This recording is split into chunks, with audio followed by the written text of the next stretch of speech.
पूज्य महाराज जी के साथ जंगल में चल रहे हैं एक बार फिर जड़ी बूटी की तलाश करने के लिए। बहुत सारी ऐसी जड़ी बूटियां हैं जो हमें पता नहीं होती हैं। पूज्य संत महाराज जी जब जंगल में जाते रहते हैं, विचरण करते रहते हैं, उन्हें मिलती हैं, वो लेकर आते हैं और जिन रोगों की समस्याएं लोगों को होती हैं उसके बारे में पूज्य महाराज जी वो जड़ी बूटी देते हैं और लोगों को ठीक करते हैं।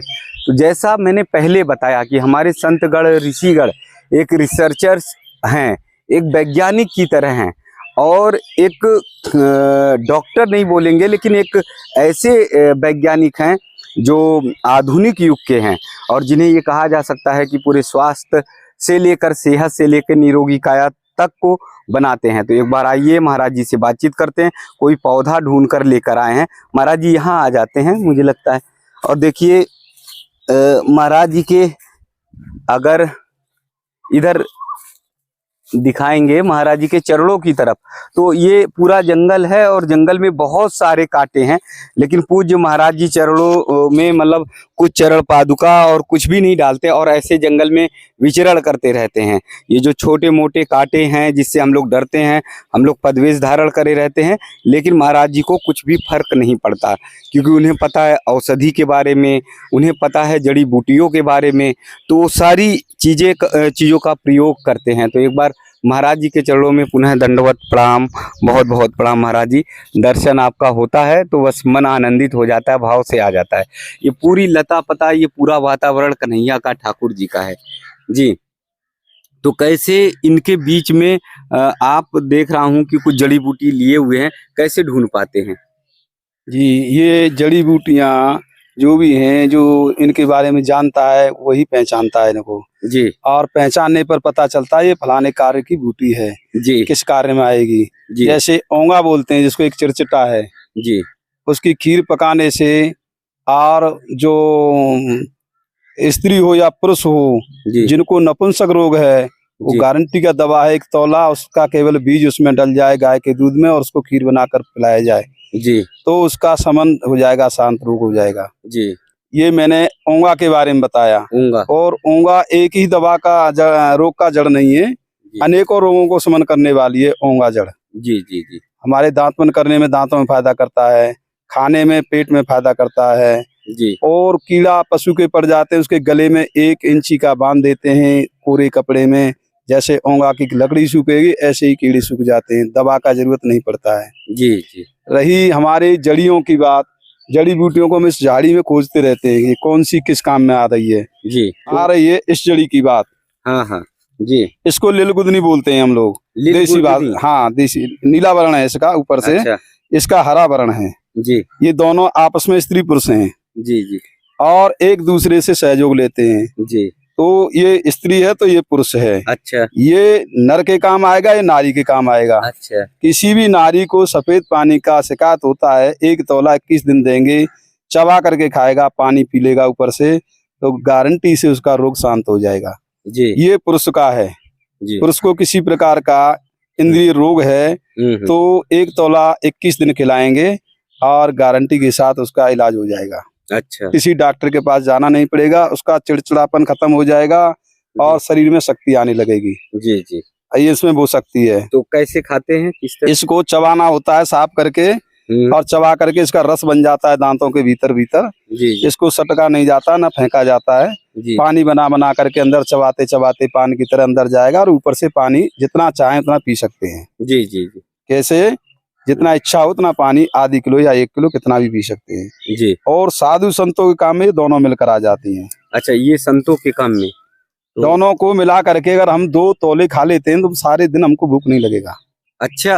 और ना किसी प्रकार की चिंता रहेगी। अच्छा। खा करके कहीं भी पड़े रहेंगे, बैठे रहेंगे, हमारी भूख शांत हो जाएगी जी। शरीर में कोई कमजोरी नहीं, कोई कमजोरी नहीं लगेगी, ना ही भूख लगेगी जी। इसमें वो भी शक्ति हमें देखने को मिली है जी जी जी।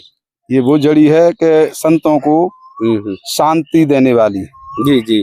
अच्छा, जैसे स्त्री पुरुष के बारे में बता रहे थे, तो किस समय खाना चाहिए, कैसे खाना? खाली कोटा खाना चाहिए, खाने पीने से पहले खाना चाहिए सुबह में। अच्छा। और सुबह में ही जो दवाई लगती है सुबह में लगती है, ये वैदिक दवाई है जी जी। मतलब ये स्त्री को खानी चाहिए, ये स्त्री को खानी चाहिए जी सुबह के समय जी। और दूसरा है जो पुरुष को खानी चाहिए। ये है नील वरण, जी। सुबह वक्त नीले खाली कोटा खानी चाहिए। अच्छा, ये भी सुबह के और समय। मैं देख रहा हूँ इस संसार में अधिक से अधिक सी रोगों में मनुष्य संतप्त रह रहे हैं। जी जी और डॉक्टरों के पास भाग रहे हैं, लेकिन डॉक्टर भी उनको सही शिक्षा नहीं देते हैं। जी एक गोली के सहारे 4 गोली और दे देते हैं, कोई न कोई तो रोग में काम करेगी। जी इस जी कारण रोगी मर भी जाते हैं, कोई कोई सही भी हो जाते हैं। जी जी इसमें एक पैसे की दवा नहीं है, और अधिकतर जो संसार में रोग फैल रहे हैं उनकी ये दवा है। जी जी जी सभी रोगों की दवा मनुष्य को खानी चाहिए, खिलानी चाहिए। जी। लेकिन जानेगा तो ये रोडों के किनारे भी बहुत मिलती हैं, अच्छा अच्छा, पथरीली जगह में मिलती हैं। पथरीली और रोड की हाँ, जगह पे। जी इसको जी पहचान लीजिए, नील वर्ण है इसका, जी। ये हरा वर्ण है। स्त्री जी। के पैर कटने हो उसको भी ये सही करने वाली है। अच्छा, अगर स्त्री के पैर कट हाँ, कहीं जाने वाले की जरूरत नहीं। इसी जी। को 1 तोला डेली खिलाएंगे, जी और खिलाने के बाद वो सही हो जाएगी 21 दिन में। कभी उसके पैर नहीं कट सकते। जी। तो ये जंगलों में कैसे तलाश पाते, कैसे ढूंढ पाते हैं? सब हमको जानकारी है तभी ढूंढ सकते हैं, बिना जानकारी के नहीं ढूंढ सकते। वैसे अनजान हाँ, व्यक्ति नहीं जानता। अनजान क्या जानता, घास फूस है उसके लिए तो। अच्छा जैसे दूब घास है, जी, दुर्वासा ऋषि दूब घास का ही सेवन करते थे, दुर्वासा ऋषि, है ना। तो हम लोग दूब घास का सेवन नहीं कर पाते हैं, जी। लेकिन हम सेवन करें तो वो हमारे लिए क्या है, संजीवनी जड़ी है, संजीवनी जड़ी है। रोगों के लिए। जी हर रोग को समाप्त करने वाली दूब घास है।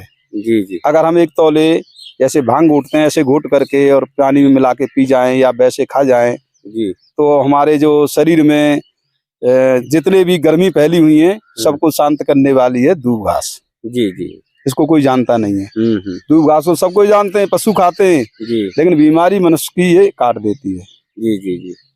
तो ये सारी जो औषधियां हैं पूरे जंगल में यहाँ पर हैं, सभी लेकिन, औषधि है, सभी औषधि का रूप पहचानना है। जो है उन्हें, जो पहचानेगा वही तो जानेगा। जी जी जी। जब पहचान नहीं है तो जानेगा कहाँ से। ये जैसे महाराज जी, ये मैं पूरा देख रहा हूँ चारों तरफ आपने जंगल को बचाए रखा है, और आज के समय में जंगल बचा पाना बहुत मुश्किल काम है, बहुत ही मतलब संघर्ष का काम है। मतलब पेड़ पौधे जो हमारे जीवन है, जो हमको जीवन देते हैं, हमारे पूरे वातावरण को जीवन देते हैं, जीव जंतु पशु पक्षी सबको जीवन देते हैं, उनको ही बचा पाना आज के समय में बहुत मुश्किल काम है, बहुत ज्यादा मुश्किल है, क्योंकि लोगों की नजर रहती है और इस जंगल को काटने के लिए, इस जंगल को मिटाने के लिए वो लगे रहते हैं। महाराज जी, ये पूछना चाहते हैं कि जैसे जंगल को आपने बचा रखा है, इसमें तो आपको बहुत संघर्ष करना पड़ा होगा, साथ ही इन्हें कैसे पेड़ पौधे और जड़ी बूटियों को बनाए रखते हैं, बचाए रखते हैं, उन्हें संचित करते हैं? देखो, एक पेड़ को बचाने में 10 जड़ी बूटी अपने आप बच जाती हैं।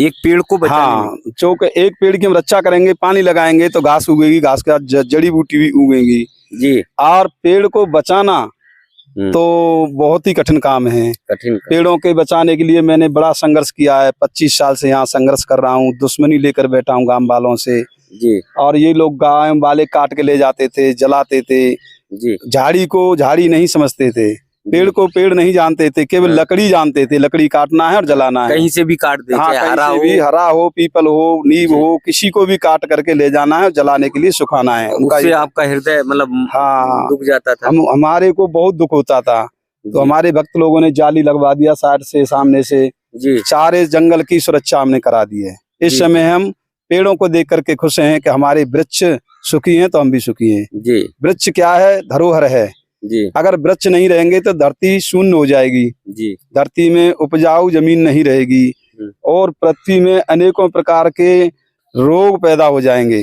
जी। यानी ऊसर हो जाएगी, जिसमें पेड़ नहीं है उसमें पंछी भी नहीं रह सकते जी। जहाँ पेड़ है वहीं तो पक्षी रहेंगे। इस झाड़ी में पहले ये पेड़ दिखाई दे रहे हैं आपको, सामने आइए जी।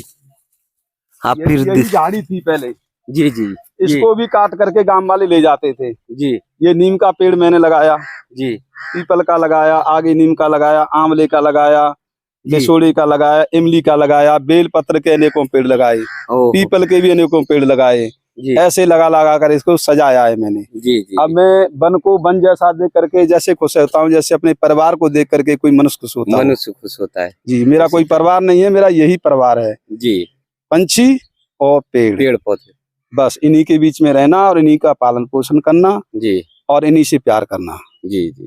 तो आप देख सकते हैं कि कैसे एक संत महाराज जी पेड़ पौधों को अपना परिवार मानते हैं, पक्षियों को अपना परिवार मानते हैं और कितने आनंदित होते हैं। पूज्य महाराज जी का ये कहना है कि जब ये पक्षी चहचहाते हैं, चहचहाट इनकी सुनाई पड़ती है, जब इनकी गूंज सुनाई पड़ती है तो बस आनंद में आ जाते हैं और पूरी तरह से खुशी से झूम पड़ते हैं।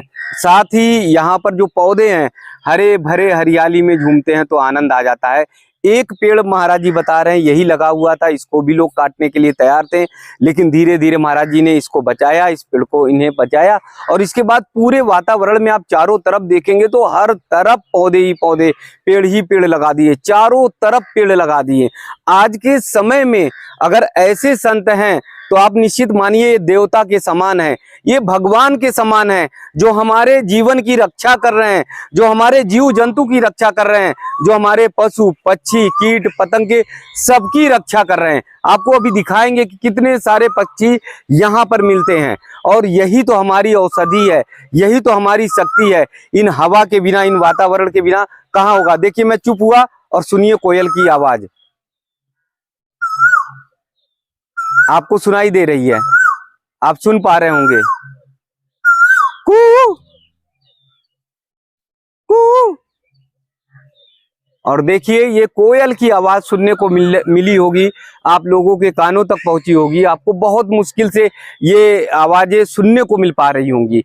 तो पूज्य संत महाराज जी, नागा महाराज जी के शिष्य, बाबा के शिष्य, वो दौलत गिरी महाराज जी यहाँ पर ये सब बचाने के लिए, पेड़ पौधों को बचाने के लिए, जीव जंतु की रक्षा के लिए वो यहाँ पर हैं और इसीलिए रिसर्च करते करते बहुत सारी जड़ी बूटियों के बारे में, जड़ी बूटियों का खजाना यहाँ पर है, उसके बारे में जानते हैं और उन्हीं औषधि को लेकर जब हम किसी को दिक्कतें होती हैं तो बातचीत करते हैं तो महाराज जी उसकी पूरी जानकारी देते हैं। तो जैसा मैं बार बार कहता हूँ कि हमारे संतगण वनों में रहते थे, जंगलों में रहते थे, तमाम जड़ी बूटियों के बारे में, औषधियों के बारे में जानते थे और लोक कल्याण के लिए निःशुल्क ही, फ्री में ही, ना कोई लोभ ना लालच, सबको दिया करते थे, बांटा करते थे। यानी इनका मूल मंत्र ही होता था निरोगी काया, कि सबको निरोग रखना है, सबको स्वस्थ रखना है। ना इन्हें दाम की चिंता होती थी, ना इन्हें किसी लोभ लालच की चिंता होती थी, बस पूरा देश निरोगी रहे, उसी के लिए काम करते थे। हम भी प्रयास कर रहे हैं ये चैनल के माध्यम से कि हर कोई निरोग रहे, हर कोई स्वस्थ रहे और इस अभियान में आप सब साथ दे सकते हैं, आप सब आगे बढ़ सकते हैं। जितने ऐसे संत महाराज जी हैं उनको ढूंढकर हम लाएंगे सामने और निरोगी काया के लिए आप सबको उनका दर्शन भी कराएंगे, आशीर्वाद भी दिलाएंगे और तमाम जड़ी बूटियों के बारे में भी जानकारी देंगे। तो एक बार पुनः गुरुवर के चरणों में बहुत बहुत दंडवत, बहुत बहुत प्रणाम, बहुत बहुत प्रणाम।